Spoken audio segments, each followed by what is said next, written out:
Kelly, are you there, honey? Yes, ma'am, I am. So we're checking in early for the 6:30 meeting, is that correct? That is correct. Okay, why does the ride say the meeting is at 4 p.m.? On my screen, it says the board of directors meeting starts at 4 p.m. Oh, it sure does. So Thank you much. you're welcome. How's everything going? Well, Sorry about that. no. Greatly appreciated. Greatly appreciated. All right, we'll see you at 6:30. Thank you, ma'am. You're welcome.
Evening, everyone. Good evening, Eric. Hello. Hello. What do we have here so far? Excuse me. Just heads up, I'm currently in the car, but I should be in a location in about 30 minutes. Okay. So we have 1, 2, 3. Can everyone hear me? Yep. Yes.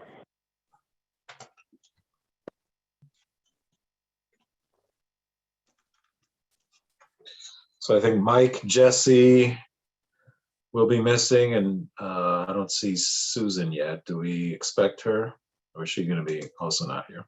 I expect she will not be here. I think she's out of the country, actually. Okay.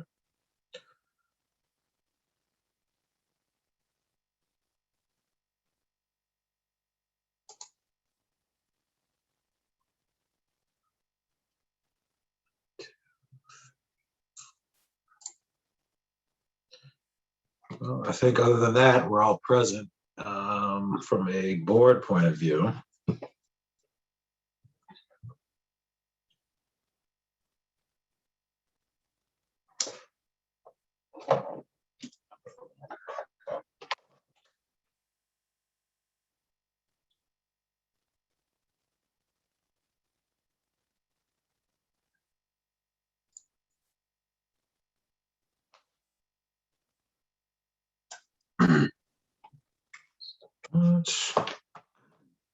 All right. Hello, everybody. And I think we're all here. It's just about 6:30, so I don't know if we're anticipating anybody else from staff, but I think all the board members are here, so we have a quorum, and I think we can get started. So thank you, everybody, for attending. We'll call the meeting to order. This is the Thursday, October 21st, 2021 meeting of the Board of Directors of the Ann Arbor Area Transportation Authority. We have a quorum present, and we will begin. Opening items to approve the agenda. Can I have somebody move that into the record? So moved. So moved by Rich, seconded by Ryan. We'll go down and please, according to the rules, also announce where you are calling or where you are sitting at the moment as we go through. So we'll try to go alphabetically. Rich? Here, and I'm in Sheboygan County. All right. And that's a yes for the agenda, so I'll. Yes, yes. Roger, I'm sorry, Raymond first. Yes, Ann Arbor, Michigan, Washtenaw County. Roger? Yes, Ann Arbor, Michigan, Washtenaw County. Ryan? Yes, Ypsilanti Township. Kathleen? Yes, Ann Arbor, Michigan, Washtenaw County. Kyra? Yes, Ann Arbor, Michigan, Washtenaw County. I'm also a yes for the agenda, and I'm calling from Ann Arbor, Washtenaw County. We're sitting there. Thank you. That's moved into the record. Then we'll go to public comment, section 1.2. If you want to address the board this evening, you may do so for up to 2 minutes. If you are on the Zoom call, you can hit the raise hand icon. If you are on the phone, you can hit *9. So, Kelly, do we have anybody who is ready to address the board this evening?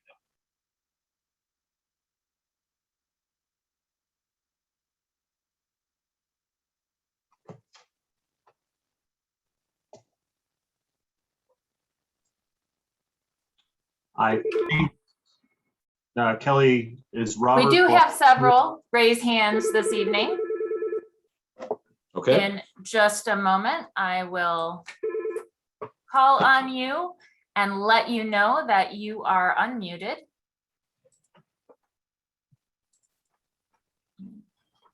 Just a moment. Apologies. And we have Mr. Pulowski. Mr. Pulowski, you've been unmuted. Thank you, Kelly. Good evening, everyone. Robert Pulowski here, calling in from Southgate, Wayne County. First thing I'd like to note is the meeting link under today's board meeting with all the information in the agenda.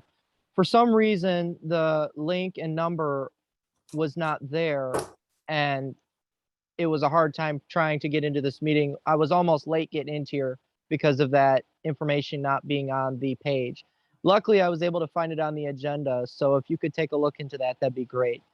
But the second thing I'd like to note is the long range plan. October 6th, we had our meeting. We had a meeting regarding the long range plan going forward with the system. During the public comment period, I said it was well done. And there is public hearings posted for the next couple weeks, 2 next week and then 2 the following week. They are all 4 of them are virtual.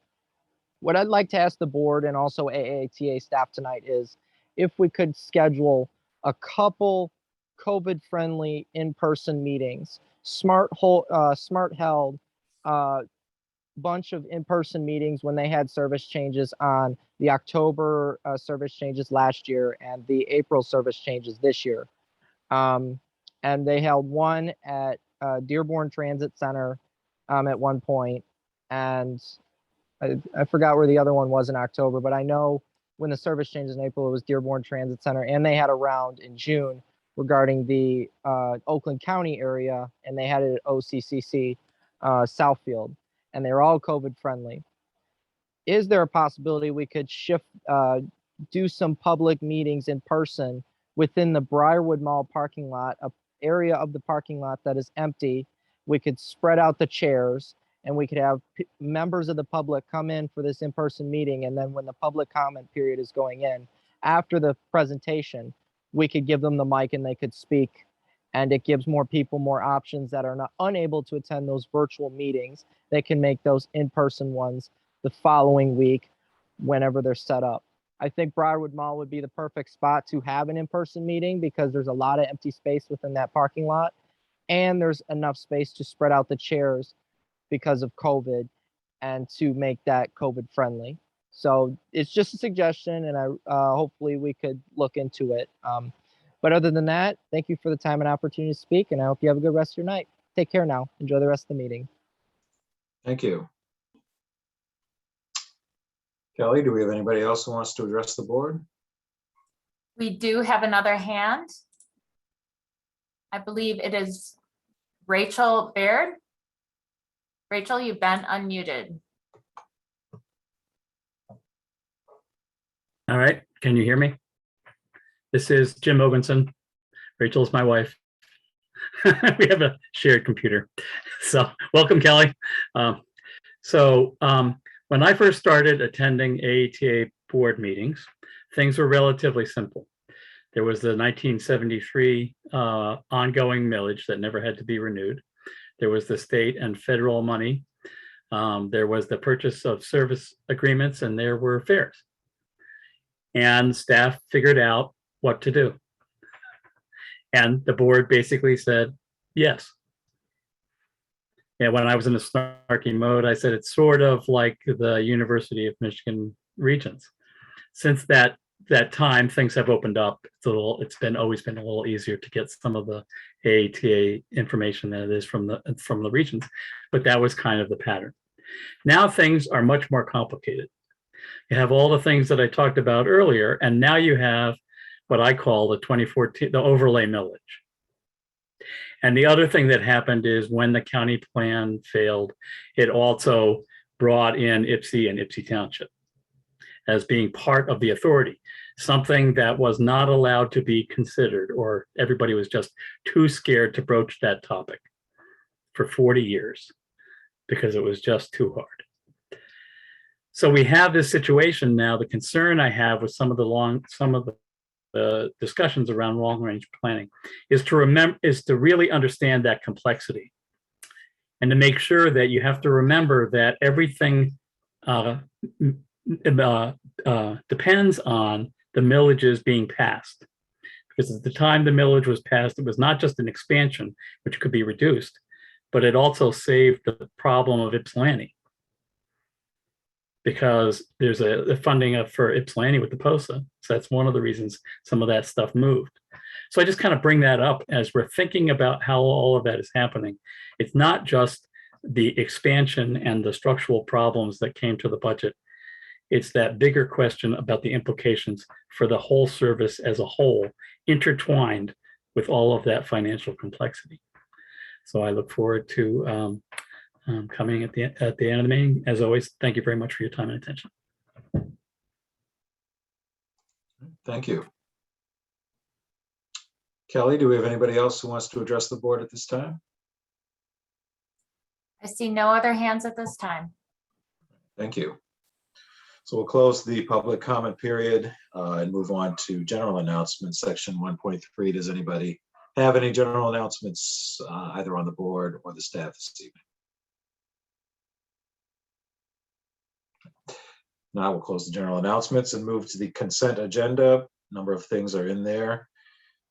Board meeting minutes from the 23rd on October 6th, committee summaries, monitoring reports, treatment of staff follow-up. So can I have somebody move the consent agenda into the record? Kathleen, seconded by?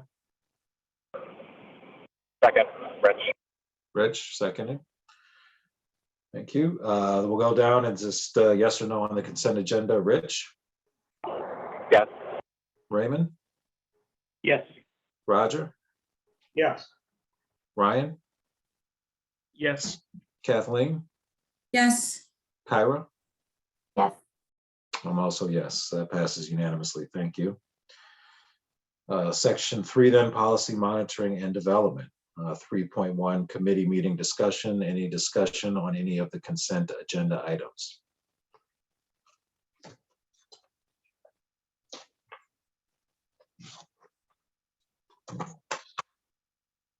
Raymond?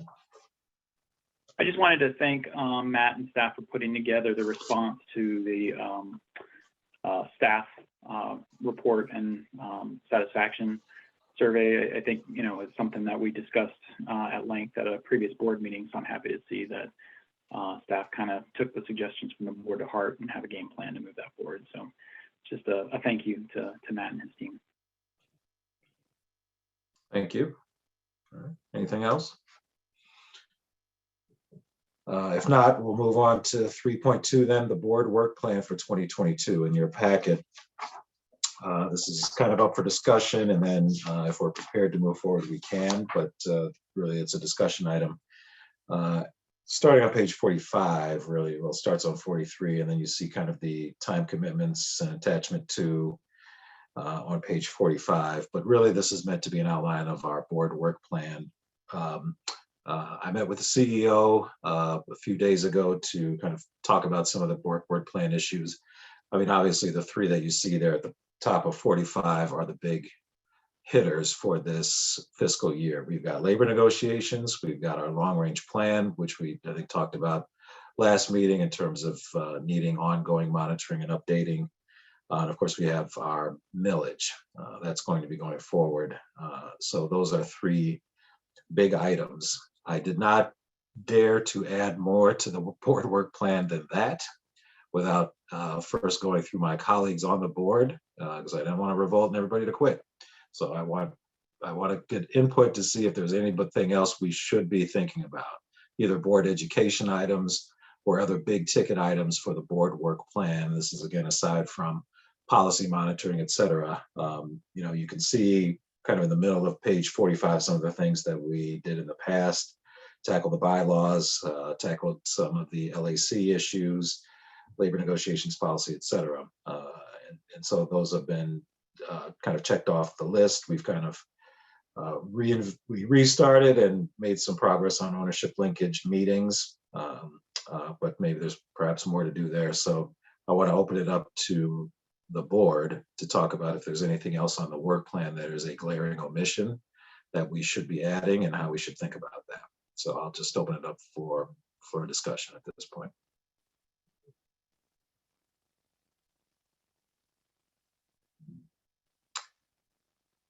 Does anybody object to or want to see more on the, but go ahead, Roger. Sorry. Yeah. Well, certainly between labor negotiations, long range plan, and millage, that's certainly plenty to keep us busy. I'd like ownership linkage not to disappear, because I think both the long range plan and the millage are sort of pretty closely tied to those. And personally, I'd like to see if under education from last year, if we could do a little more on the how bus networks are organized and route planning is done, because I think it relates directly to the long range plan. Those are my only comments.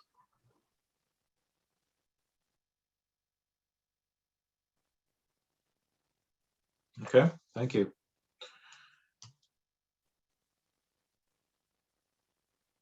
Anybody else? I'm sorry, Kathleen, go ahead. I didn't see you. I echo what Roger said, but I'd also like to add that I'm very concerned. I'd like to see possibly looking at May, because we're so busy up until then, looking at equity, the ridership coverage, social impacts, lessons from the pandemic. Since we're looking at millage and we're looking at a long range plan, I believe that this is paramount to both of those areas. So I would look forward to some education on that as well. Okay. Oh, by the way, I forgot to mention, if you add something to the agenda, the work plan, you're going to take the lead on it. So I don't know if that's going to change anybody's mind, but you can't just throw it in my lap and say, yeah, take care of that for me. I'm kidding, sort of. Anything else? And I don't want to shut down any discussion. I mean, these are good ideas. So anything else people want to add at this point? Education, et cetera.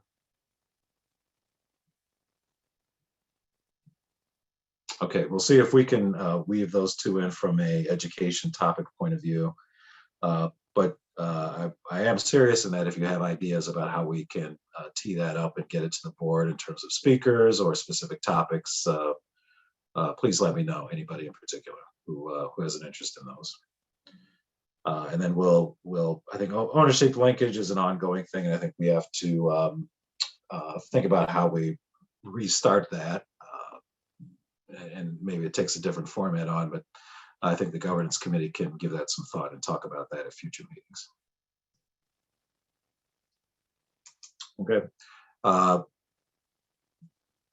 Without seeing anything more, I would like to, I would like to put a motion on the floor, somebody to put a motion on the floor that we adopt the work plan with labor negotiations, long range planning, millage, and then board education topics of equity and bus networks. Can I have somebody put that motion on the floor? Brian, seconded by Kyra. All right. Any other further discussion on it? If not, we'll vote on it. We'll just go through the list. Rich, yes or no on that? Yes. Raymond? Yes. Roger? Yes. Brian? Yes. Kathleen? Sorry about that. Yes. Kyra? Yes. And I'm also yes. So that work plan is moved, and we will republish that and put maybe a Gantt chart and a schedule together and circulate that to the board, hopefully before next meeting. So thank you.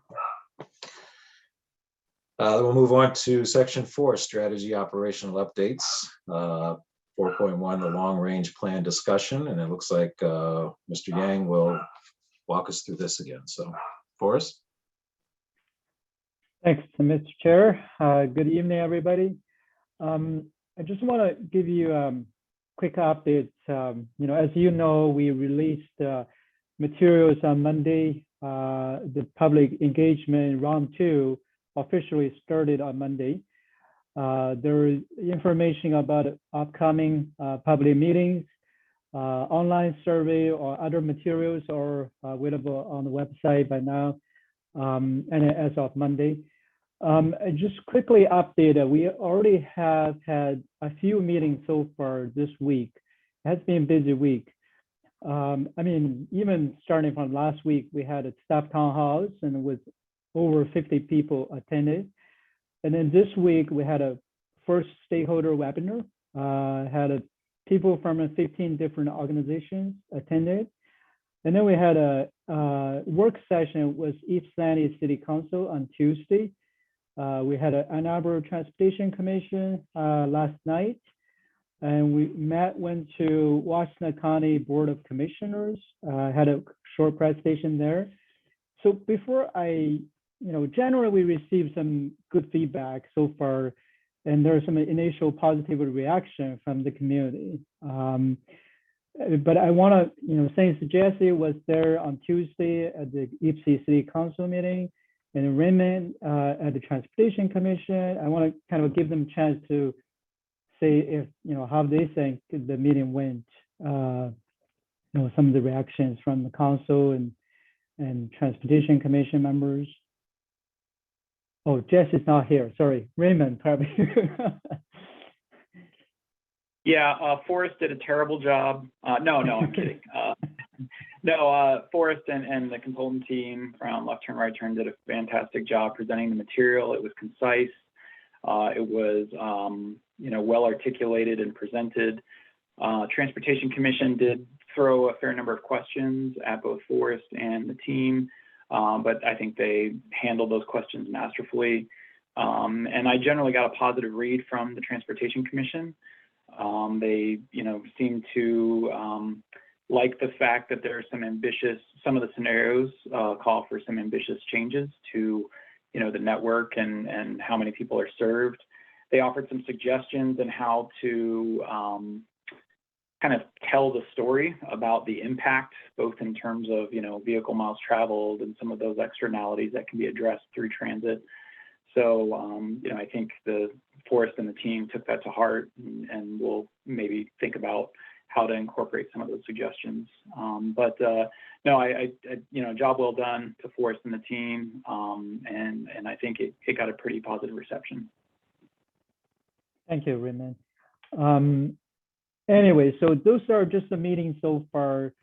We have a lot of other meetings scheduled. I just give you an example. We have a second stakeholder webinar next week, and we are scheduled to go to Ypsilanti Township Board of Trustees, and then Peaceville Township, SIO, and there's a Watts Policy and Technical Committees, and DDA. I want to mention a public meeting as per Robert's comments about in-person. So we do schedule the 4 virtual meetings next couple of weeks, but we did schedule 2 in-person sessions. I mean, that's in addition to 4 Zoom meetings. So on November 8th, we'll be at a YTC for about 6 hours. Staff members and consulting team.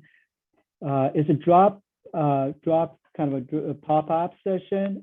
People can come and ask questions. We'll be there available for the questions or to receive feedback.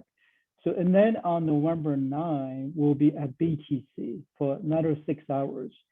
So we basically set up a Nova bus, a new Nova bus, and with the presentation poster boards on the buses, and then we'll have staff members who, one opportunity we did discuss, we can drive that bus to Broward Mall, the parking lot. So we'll explore additional opportunities for public, but there are 2 in-person sessions. And we're also planning to do pop-ups at other key locations, like, Central Campus Transit Center, WCC, EMU, other major locations. So those are being scheduled in the next 2-3 weeks.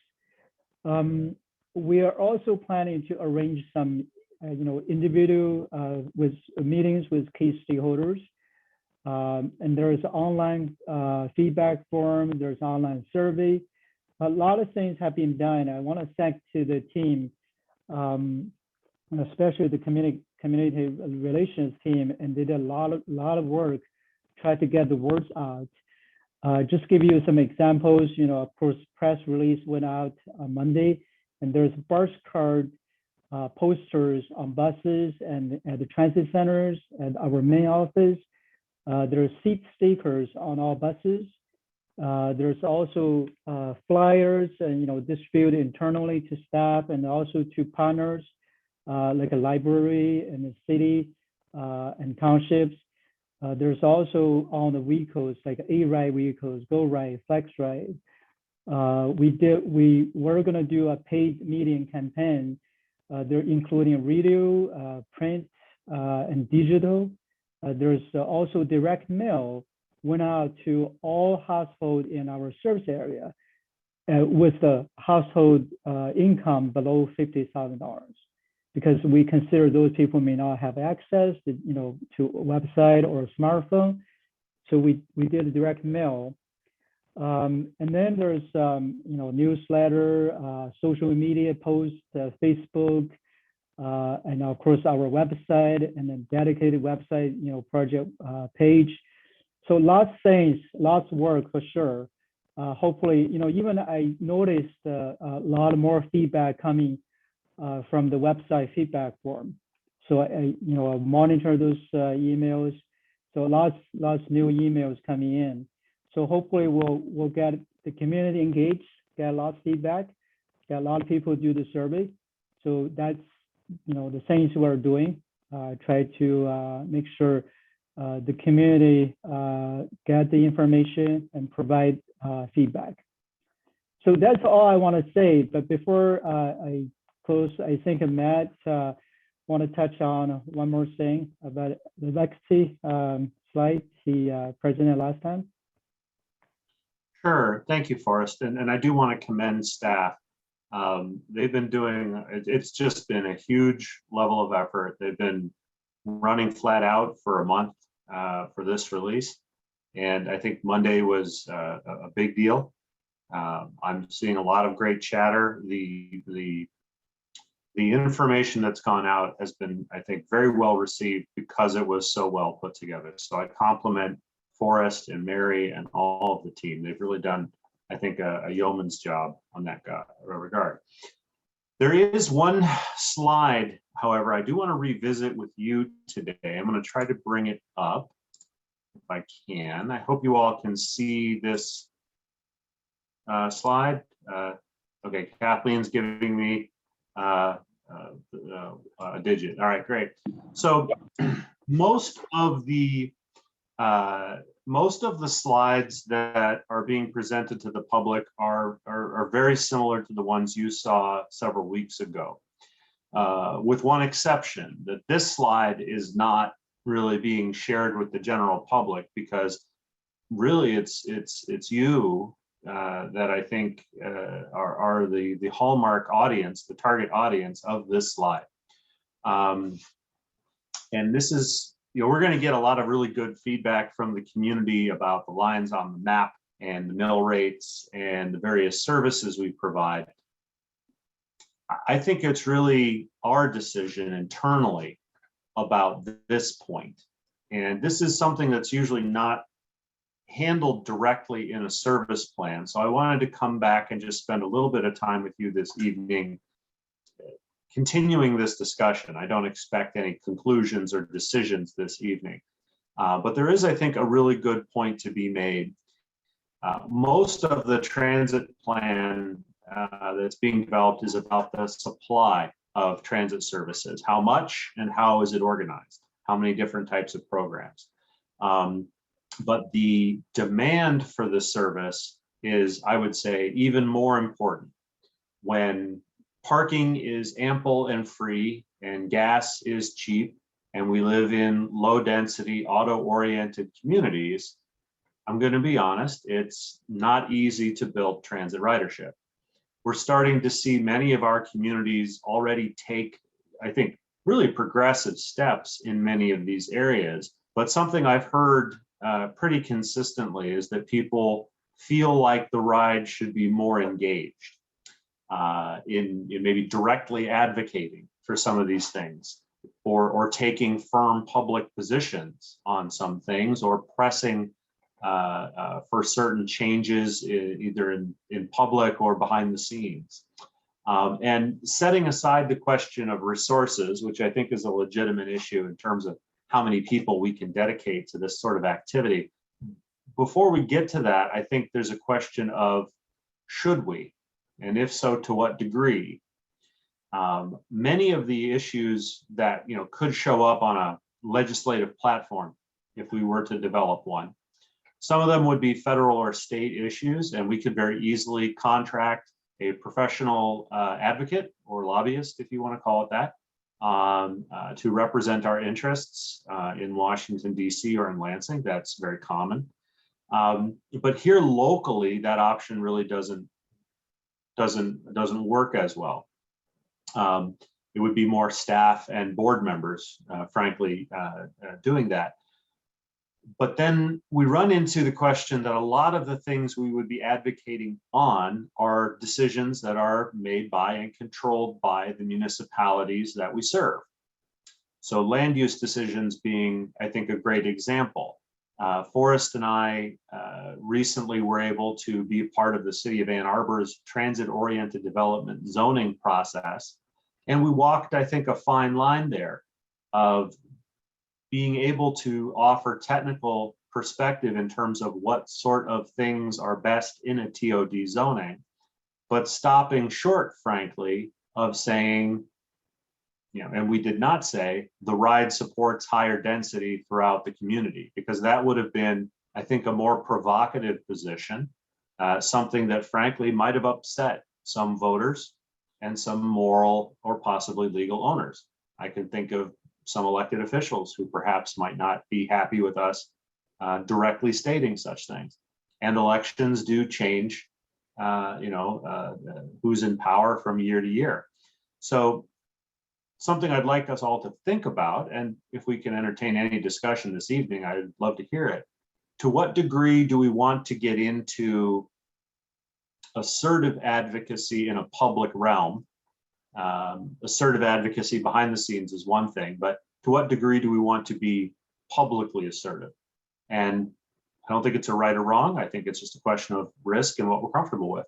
And Mr. Chair, I would love to know if the board members tonight have had any time to think about this, if there's any reaction to this slide from the other week. So per Matt's question, any particular reaction to the advocacy question, that issue that Matt's put forward? There's a lot of nuances to it, certainly, but any initial thoughts? And we won't hold anybody to a certain position if they just want to get some thoughts out there at this point. But any particular reaction to Matt's topic that he just raised?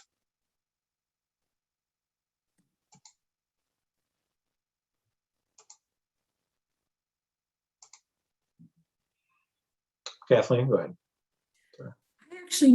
I have a question, a point of clarification. So we have our three governing bodies, or three cities that participate and are part of the AAATA, and then we have our POSAs like Pittsfield and Superior and whatnot. I remember when I first came on the board, I had asked, because I had some questions about service that was handled in the Pittsfield area, and it was my interpretation of what was said to me was that advocacy is easier to do within the three body, or Ann Arbor, Ypsi, and Ypsi Township, but that our POSAs are really there. We're not really allowed to go to them and suggest or to say, you might benefit from this or you might benefit from that. And I may have heard that wrong. So could you kind of help clarify that? Because to me, advocacy is everything, not just the three. And I really need your help. Sure. So I'm not sure the POSA communities are qualitatively different than the city of Ann Arbor or the city of Ypsilanti, but I think there maybe is a question of degree. So in Ann Arbor and Ypsilanti, the decision-making mechanism for our services is handled by you, by the board of directors appointed by those municipalities. We do not go back to Ann Arbor City Council, for example, to ask permission to change a bus route. Things get a little more complicated, for example, in Pittsfield Township, because they pay for the services they want. And so their council does have, I think, in some respects, more direct control because they're all, but they're also paying a much lower amount and getting much less service. Now, there is nothing stopping us, I think, from approaching any of these councils, directly, POSA communities or member communities, to either ask them a question or to state our position. So if we miscommunicated that, Kathleen, I very much apologize. It's more a question of, with the POSA communities, can we tell them what they ought to do when they are already sort of cutting a direct check for what they want? The reason I asked that question for clarification is I know at a lot of public meetings that I've attended, and even in some of our board meetings, I've heard where people want more service in our POSA areas and are demanding that we provide it, and yet we don't have direct control over that. And so should our response then be, one, we direct the public to go to their local government and say, you know, this is what we want? Or do we take an advocacy stance and say, hey, this is what we've been hearing from your constituency. We understand that this is what you're asking for, but this is what we're being asked of by your constituency. Can you help with that? I think you've hit a great example of the question I have about how assertive should we be. I would say up to now, I don't want to say we've been passive. I think we kind of chased the POSA communities. We needed to add them into our network or ask them to pay for services. And so we were more willing to let them dictate terms. I think Forrest and his staff do meet, for example, with, I think, Pittsfield Township on a fairly regular basis, and do convey some of that information. But it's conveyed in terms of, we heard from your residents, this is what we've heard, what would you like to do with that information? As opposed to, we think you should do X, Y, Z. So I think it's maybe, I don't know, does that help explain the nature of the relationship so far? It does help. And I think it would help our public to understand it a little bit better too, so that they can have the tools that they need to advocate for themselves. We walk a fine line in terms of respecting their home rule and their autonomy and their ability to make individual decisions, while at the same time trying to get enough resources to manage the services and the networks that we provide. Thank you, Matt.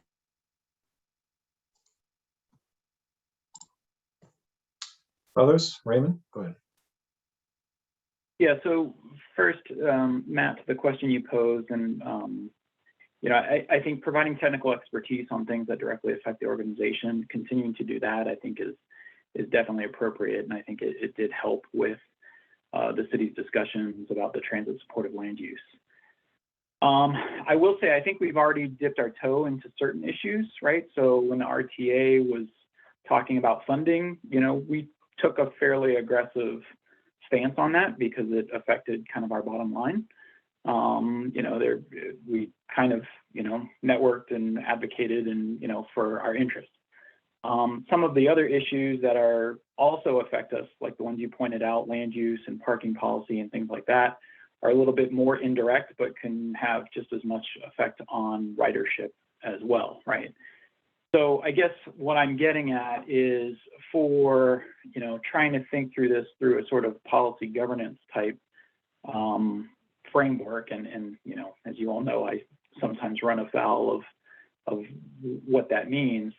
I think it would, to me, it would seem appropriate, especially for controversial issues related to land use or something that feeds to another governing body, to bring something to this board to either endorse a resolution, whatever the case may be. So if we talk about, you know, density, and there's something that's going before one of the municipalities related to density or a land use plan or something to that effect, and we think it would be advantageous or disadvantageous for this organization, I think bringing something before us to talk about, discuss, and either support or not support or remain silent on would feel appropriate to me. You know, other governing bodies that I see here locally do this a lot, right? You have city council will often take a resolution in support of or against state legislation that feels particularly germane to the city's operations.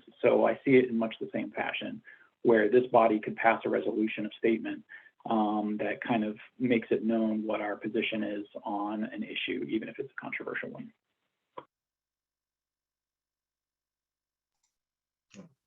Thank you, Raymond. Roger? Yes. Can everybody hear me okay? Yes. Okay. Yeah, I'm definitely in favor of advocacy. I just think we need to be pretty specific on what we're asking for, what we're advocating for. Things when we get into land use and that, that's more of a larger governmental issue than just us. But when we're saying advocating for something that we will believe that might either reduce or congestion, or at least stop the growth of congestion, whether that be dedicated right-of-ways, whether that be parking policy, things that we say if you enact these types of policies, we believe you will see a reduction in or an improvement in the quality of life for the population. But I would aim them very specifically at things that we think will have a positive impact on the larger community. And I'm particularly thinking about congestion, parking issues, access issues, those types of things. And say, if you really want to change, you know, bus lanes might be more effective than bike lanes, as an example. But pretty focused on what we're doing rather than a sort of broad advocacy. Yeah. Thank you, Roger. Anybody else? I think Roger picks up on a good point. If, to the extent, I think we need to, you know, what we do well is put together policies here. So I think, you know, we're going to do something about this. We should try to define the criteria about when we would get involved and when we wouldn't, per Roger's comments there. And then I think get more specific about the form in which that advocacy would take. And we can be flexible about that, but you know, whether that's passing a resolution that Raymond said, whether that's government relations person to help us with more of a direct lobbying role for legislation, et cetera. We want to leave ourselves the flexibility to do it, but it would help to have some criteria by which we could guide the staff and ourselves, quite frankly, in terms of advocacy and you know, whether that would be staff related advocacy or board related advocacy or some kind of other direct advocacy would be helpful. So maybe this is an issue we can further explore. Maybe I think the governance committee seems like probably the best place to do that. And we can bring this up at our next committee meeting to talk about this a little bit further. And I think not only the scope, but the definition of advocacy probably needs to be explored. And as well as any kind of legal constraints that we might put on it, we might have on ourselves. So I think there's a few different aspects to this that we need to get involved, but I haven't heard anybody say we should take a diminished or lesser role in public advocacy so far. So I think there's, you know, some consensus at least to go forward with exploring this a little bit. I haven't heard anybody say otherwise. So we'll continue to look at this a little bit more. Wonderful, and I want to thank you for your feedback and particularly Raymond's point. I think there may be something on ownership linkage here, and I know Rose is with us this evening in terms of communication with our legal owners in particular. So perhaps we'll take that back and ponder that as well. Not necessarily right now, but I think it's a good lead that I would like to explore with you. Thank you. Okay, if there's nothing else on that, we'll move on to 4.2, our CEO report. And I'll turn it back over to Matt. Thank you, Mr. Chair. Briefly, I want to congratulate some of our staff and call them out. There's some celebration in the written report, but I'd like to just verbalize it. We have 2 staff in the purchasing department who've received some very nice recognition from the Michigan Public Purchasing Officers Association. Michelle Whitlow was awarded, she's our manager for the purchasing department. She was awarded our highest honor of the MPPOA, the Marvin K. F. Klang Award. This honor is awarded in recognition of demonstrating the highest level of respect for public trust, a strong commitment to ethics, and encouragement of the public purchasing profession. So congratulations to Manager Whitlow. And her key staff person, Miriam Flagler, was awarded the Buyer of the Year Award, which recognizes individuals for their work in public purchasing, involvement in the community, and contributions to the State Purchasing Association and the purchasing profession. So these awards are really there to recognize individuals who've done an outstanding job. And I wanted to ask you to join me in simply congratulating on that, on their recognition by their profession. We're very proud of them. A couple other notes I think are worth noting. COVID vaccination clinics are ongoing in the offices. We had a good one a week ago. We have another one a week from now or so, including booster shots. So we're very happy about that. Federal and state funding, as we said, the state funding has settled down with the passage of a state budget, which is nice, and nothing bad happened, which is extra nice.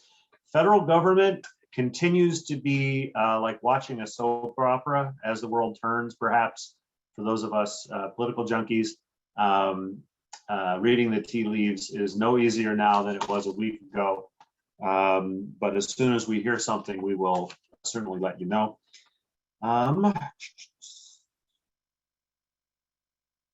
And I am happy to report that the Detroit to Ann Arbor bus service did resume, did restart on Monday after a years-long hiatus. We did start it in early 2020, just as the pandemic was beginning. We got 3 weeks and then we had to shut it down. So I'm very happy that it has resumed now, more than a year later. This is the first scheduled, really, transit service between Ann Arbor and Metro Detroit, I think since the early 1980s. So it's a big step, and it's one of your ends policies. And when we do the ends report in a few months, I intend to make a note that at least we got the service restarted. And considering that it hadn't existed for decades, a 1-year delay maybe is tolerable. So with that, Mr. Chair, happy to answer any other questions there may be about the CEO's report. Any questions about Matt's report? Congratulations again to Michelle and Miriam for their awards. Roger? Just briefly, I noticed that the RTA is releasing a draft of its update long-range plan. Could that be sent out to the board? Absolutely. It is available on their website, but I'll make sure a link is sent around to you. I'll go ahead and spoil the surprise. It is a much more general plan. Their earlier plans were very specific, with routes and lines identified, very specific financing plans being proposed. This one is much more high level. So when you see it and you don't find this specific stuff you were looking for, it's because they've taken a different tack this year. So they're asking for more conceptual feedback in line with the higher level nature of the plan. But we'll be happy to pass that around.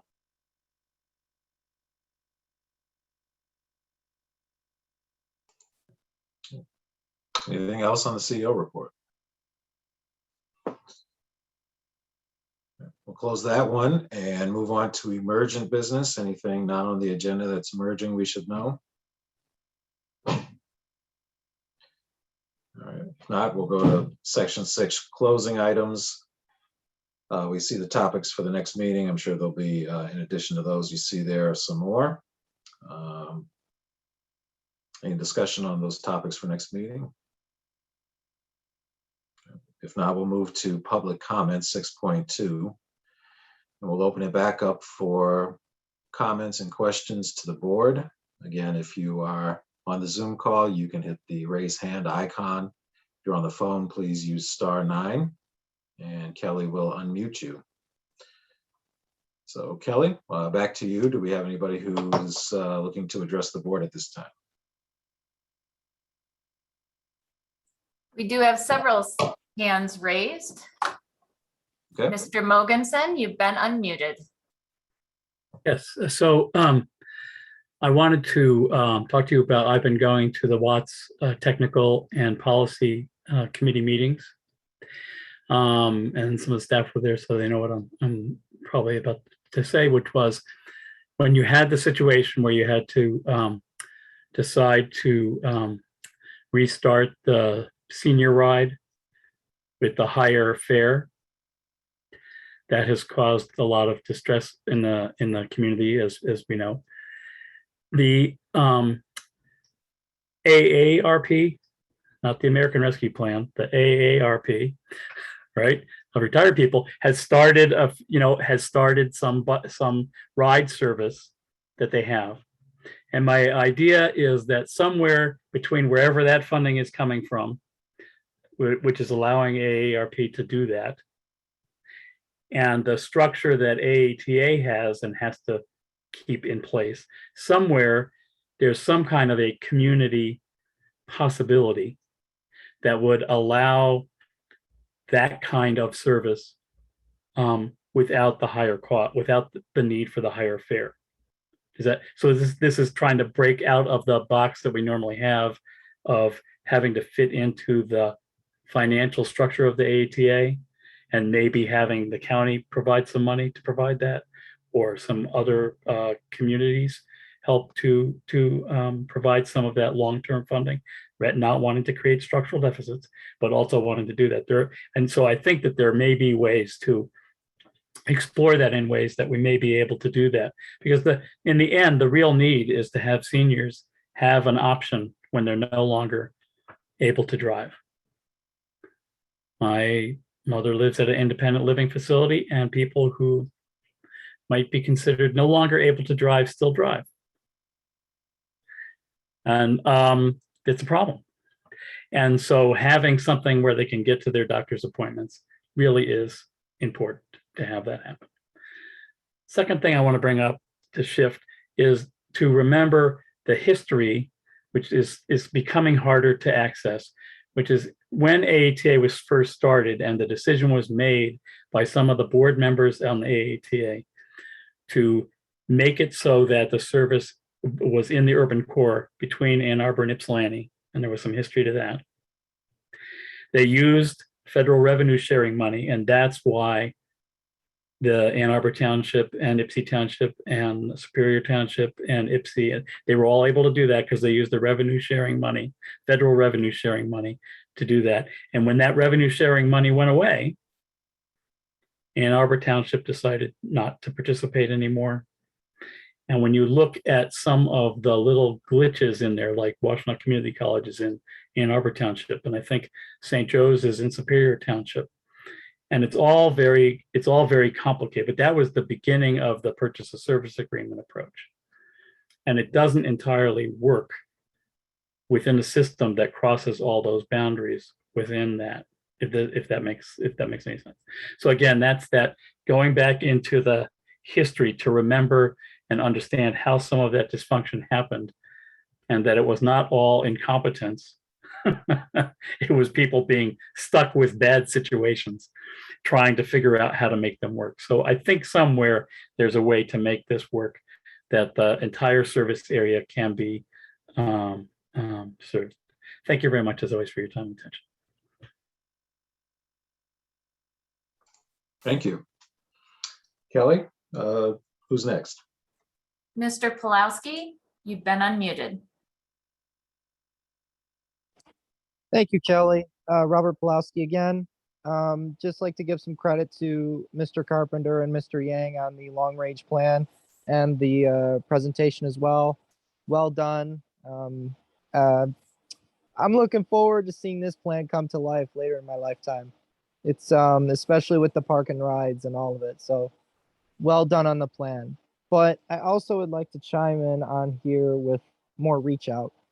Could we put some more advertisements to this plan, like having an advertisement on the buses, one side of the buses or both sides of the buses? Maybe hand out maybe some flyers at U of M or EMU to get some students involved with it. Local newspapers, local radio stations. Not asking WXYZ, but like local stuff within Ann Arbor, to get more public reach out, to get more input from public members on this plan to see what they think of it and get people involved with it. I mean, it's something right there, because the long range plan, there was a lot of positive feedback with this plan, and continuing that feedback would be to get more people involved that have not used transit to see what it's about, to see, why haven't I heard of this? Why have I not got myself into this? Getting people like that involved. It's the same thing with SMART, with them. Why haven't I found out about this yet? Why haven't I tried transit? Why haven't I not tried something new? Stuff like that. And, more public reach out would be nice, especially with this long range plan if we want to push this even further. But the second thing I'd like to bring up is I'd like to reiterate what Mr. Carpenter said, D2A2. I had brought this up at the RTA board meeting today. I know the CEO was there, Michael Oglesbeek and Robert Kramer as well.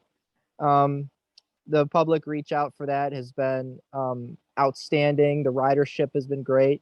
And the coordination with TheRide has also been great as well. Picking a time and picking a date to when we can relaunch this service and finally get that connection back up after a year-long hiatus, like the CEO was saying. So I'm glad to see D2A2. I don't know how many times I've said it, but I'm pretty sure, and I'm not the only one that's excited to see this service back up and running. But I'm glad to see it running again and have that connection back again. So well done to TheRide and also RTA as well for getting this system back up and running. But as always, thank you so much for the time and opportunity to speak, and hope you have a good rest of your night. Take care now. Thank you. Next, we have Ms. Michelle Barney. You've been unmuted. Hello. I would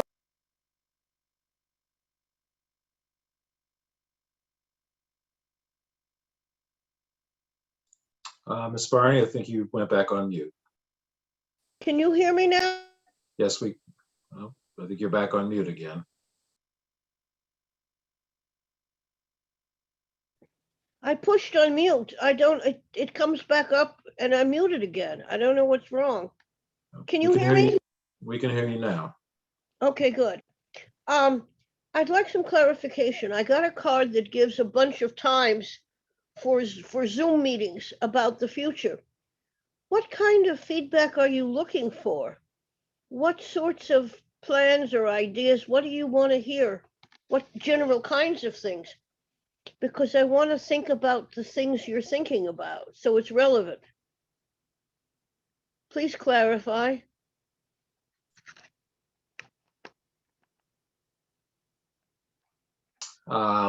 I guess I'll defer to the staff for that kind of feedback. Matt, if you care to weigh in or. Sure. Thank you, Michelle. It's wonderful to hear you again. We've released a long-range plan with some draft ideas, and we're asking people to have a look at that information. It's on the front page of our website. And have a look at that, and then let us know what you like about it, what you don't like, and if you think we've missed anything that you'd like us to consider. Okay, I'll have to go looking for it. All right, thank you. That's all. Oh, I do want to say MV is getting much better. As no, we had a problem when they first came on board. We had problems most of the drivers don't live in the Ypsi Ann Arbor area. They live in Detroit or Westland or whatever, further away, and they didn't know where things were. And they made lots of mistakes. They took several riders to East Ann Arbor Geriatrics when they wanted Domino's Farms and vice versa, all sorts of things like that. They got confused because U of M's hospitals are all the same address, 1500 something, whatever. And so if you gave them that address and they wrote it down, they take you to the front door of Taubman if you wanted the cancer center, because they didn't realize that they're the same address, but they're not the same place. They're getting it straight now, and they're better about time. There were times when twice a week they were 45 minutes late, but that isn't happening anymore. It may again when they get super busy or in very bad weather, but it was happening in summer and nice weather. They're getting better. I think they're learning their jobs too. So, okay, thank you. Thank you. Kelly, do we have anybody else? It appears Mr. Mogensen has another question or comment. No, that's not how it works, so. There's always another thing to say, but I won't, so. Okay. Thank you. I will lower your hand then. Got it. Anybody else? Okay, we'll close the public comment period and then move to section 6.3, which is a closed session on our agenda. We need to go into closed session per the Open Meetings Act to discuss a topic that under the Open Meetings Act can be discussed in closed session. I need a motion from the floor to close this public session and go into closed session. Can I have somebody move that? Roger, could second him by. Seconded by. Raven, thank you. Just yes or no on the closed session, closing this and going to closed session. Rich? Rich, you're on mute. There we go. Yeah.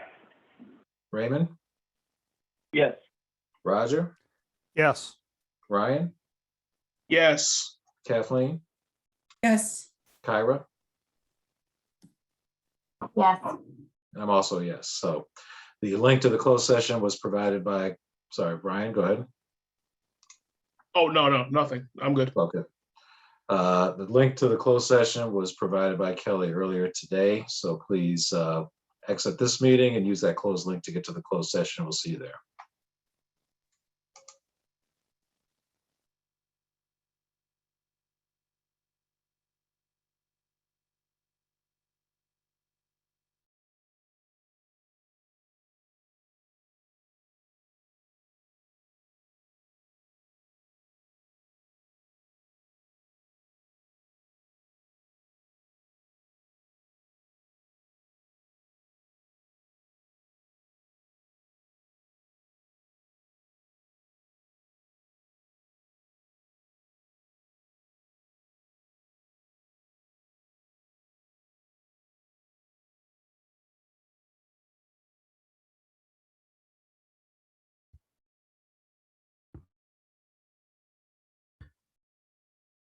Mr. Hess, I think you're in the wrong meeting. Can you hear me?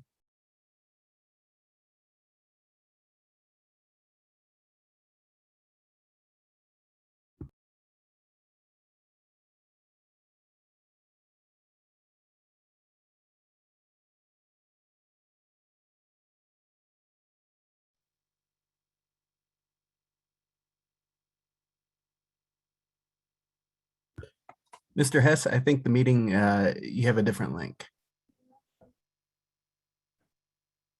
You're muted.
think we've got everybody. Okay. Last item is adjournment. Can I have somebody move to adjourn? So moved. Rich, seconded by Roger. Roger. Yeah. Moving, motion to adjourn, Rich, Yes. Raymond, Yes. Roger, Yes. Ryan, Yes. Kathleen, Yes. Kyra, Yes. and I'm also a yes. Thank you very much, everybody, for a productive meeting. Have a good night. We're adjourned.